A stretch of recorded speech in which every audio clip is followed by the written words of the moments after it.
అందరికీ నమస్కారం. ఈరోజు first of all Madanapalle constituency ప్రజలకు అందరికీ మీలాదున్ నబీ శుభాకాంక్షలు తెలుపుకుంటున్నాను. రెండో ఇష్యూ ఏమంటే ఈరోజు ప్రెస్ కాన్ఫరెన్స్ పెట్టడం ముఖ్య ఉద్దేశం ఏమంటే నిత్యావసర సరుకుల ధరలు ఎంత పెరిగినాయంటే కామన్ మనిషి వచ్చేది అఫోర్డ్ చేయలేకుండా పోతూ ఉంటారు. చాలా మనిషి మీద ఆర్థిక భారం విపరీతంగా పెరిగిపోతుంది. ఇక్కడ వచ్చి వానలు లేవు, ప్రజలకు ఇన్కమ్స్ లేవు, ఏ రకమైన వాళ్లకు ఇది జరగడం లేదు, వ్యాపారాలు లేవు, రియల్ ఎస్టేట్ లేదు, అన్ని రైతులకు ఏది గిట్టుబాటు ధరలు లేవు. అంత నానా ఇబ్బందులు పడి ఒక పక్క వీళ్ళు సఫర్ అవుతూ ఉంటే రెండో పక్క వచ్చిందనో విపరీతంగా వచ్చిందనో నిత్యావసర సరుకుల ధరలు పెరిగిపోతుంటాయి.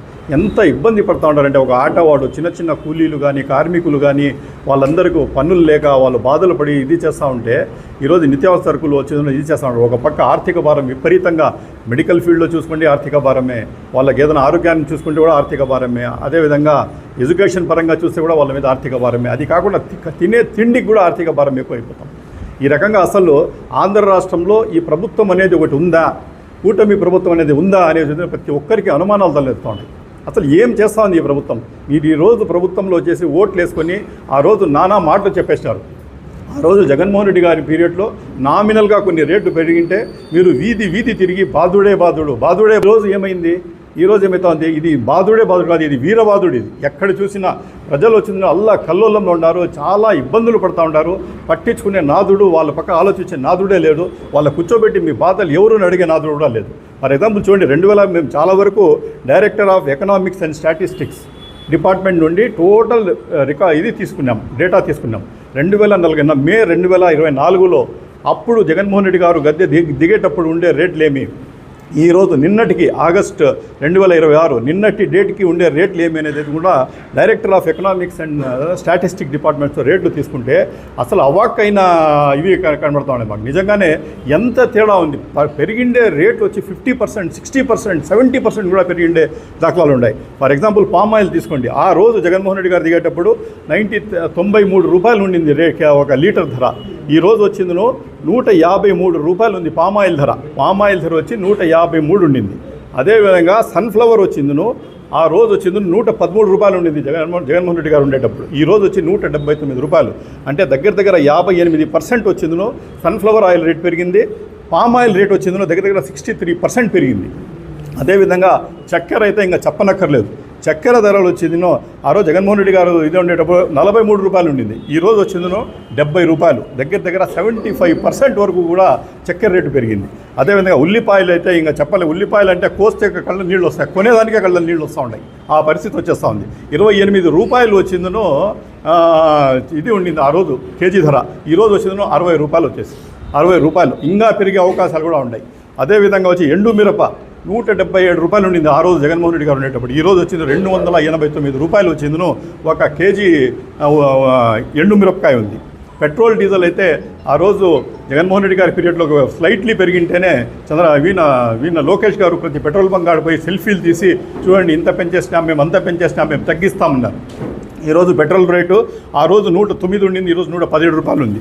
అదేవిధంగా డీజిల్ వచ్చి 97 ఉండింది, 104 రూపాయలు అయింది ఈరోజు. అదే పొరుగు రాష్ట్రం తమిళనాడు వచ్చిందను మనకు వచ్చి 109 రూపాయలు ఉంటే పొరుగు రాష్ట్రం తమిళనాడులో 101 రూపాయి ఉంది. అంటే 8 రూపాయలు తేడా వచ్చిందో అక్కడికి ఇక్కడికే ఉంది.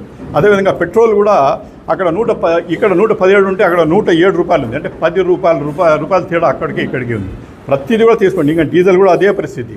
ఆ రకంగా తీసుకుంటే అసలు ఆంధ్ర రాష్ట్రంలో food supply, civil supplies and consumer affairs అనేది ఒక డిపార్ట్మెంట్ అనేది ఉందా? ఏమైనా వాళ్ళు పని చేస్తూ ఉండారా? ఈ హోల్సేల్ డీలర్స్ను కూర్చోబెట్టేసి నిత్యావసర సరుకులు ప్రజల మీద ఎంత ఆర్థిక భారం పడుతూ ఉంటే వాళ్ళకు కూర్చోబెట్టేసి కలెక్టర్ లెవెల్లో కానీ హై లెవెల్లో వచ్చిన మన వీళ్ళు సెక్రటరీస్ ఉంటారు, వాళ్ళు కూర్చోబెట్టేసి ఎందుకు ఇట్లా రేట్లు పెరుగుతూ ఉన్నాయి, ఏదైనా పర్యవేక్షణ చేద్దాం, వీళ్ళంతవరకు వాళ్ళకి భారం తగ్గిద్దాం, ప్రజలు ఇబ్బందులు పడుతూ ఉండారనేది ఏమైనా ఉందా? అసలు గాలికి వదిలేసినారు. ఎంతైనా రేట్లు అమ్ముకోండి, దానికి క్రాస్ చెక్ లేదు. అదే కానీ ఏదైనా రైతు కానీ గిట్టుబాటు ఏదైనా చెరుకు ఇది పండించినా అంటే దానికి వచ్చిందను రేటు ఫిక్స్ చేయండి, గిట్టుబాటు ధర ఫిక్స్ చేయండి అంటే దానికి చేరు. టమాటాలు కానీ ఏది కూడా పండించని దానికి గిట్టుబాటు ధర అనేది లేదు. అదే టమాటాకు ఫర్ ఎగ్జాంపుల్ ఇంత రేట్ 20 రూపాయల కంటే తగ్గకూడదు అనే టైప్లో గిట్టుబాటు ధర కల్పించేసి మండీల్లో కూడా ఏదైనా ఆక్షన్ వేసేటప్పుడు 20 పైన నుండే చేయాలా అనే టైప్లో పెట్టినామంటే ఖచ్చితంగా రైతులు కూడా బాగుపడతారు. దానికి గిట్టుబాటు ధర అనేది ఉండదు. రైతులు ఏది పండించినా గిట్టుబాటు ధర లేదు. అదే కానీ ఏదైనా కంపెనీ పామ్ ఆయిల్ కానీ సన్ఫ్లవర్ ఆయిల్ కానీ వాళ్ళు ఏదైనా ఫిక్స్ చేసి వచ్చిందంటే దాని పైన మాట్లాడతారు, కానీ దాని కింద మాట్లాడేవాడు నాదుడే ఉండేది. ఎందుకంటే ఫిక్స్ ఆ రేట్. ఆ రకం డిపార్ట్మెంట్స్ వచ్చిందను food civil supplies and consumer affairs department Andhra Pradesh వీళ్ళు ఏం చేస్తున్నారు, వీళ్ళు వచ్చి కూర్చొని అందరినీ హోల్సేల్ డీలర్స్తో కూర్చోబెట్టేసి ప్రొవిజన్ షాప్ వాళ్ళకు హోల్సేల్ డీలర్స్ వాళ్ళు కూర్చోబెట్టేసి రేట్స్ ఈ రకంగా పెరుగుతూ ఉన్నాయి. ఎట్లా నియంత్రించాలా, ఏదైనా మీటింగ్లు పెట్టి ఏమి చేయాలా ఏమనేది ఏమీ లేదు. గాలికి వదిలేసినారు ప్రజలను. ప్రజలు ఏమైనా ఉండే మీరు తీసుకోండి, మీరు వాళ్ళు ఎంత ఫిక్స్ చేసి అది కొనాల్సిందే. ఏ అంగిడోడు ఎంత కమ్ముకున్నా కూడా వీళ్ళు కొనాల్సిందే. ఆ రకంగా చేసి ఈ విపరీతమైన భారం ప్రజల మీద పడుతూ ఉంది. ఈరోజు ప్రజలు ఎంత ఇబ్బంది పడుతూ ఉంటారంటే ఈ ఆటోలు తోలే వాళ్ళు, చిన్న చిన్న కార్మికులు. అప్పుడు జగన్మోహన్ రెడ్డి గారు ఉండేటప్పుడు సంక్షేమం పేరుతో ఏదో డబ్బులు వాళ్ళ అకౌంట్లో పడుతూ ఉన్నాయి. ఆ డబ్బులు తీసుకుని పోయి వాళ్ళు ఏదో వాళ్ళు కడుపైనా కడుపు నిండుగా ఏదో తింటా వాళ్ళు ఏదో వాళ్ళ జీవితం సాగిస్తూ ఉంటారు. ఈరోజు ఆ పరిస్థితులు ఏమీ లేవు.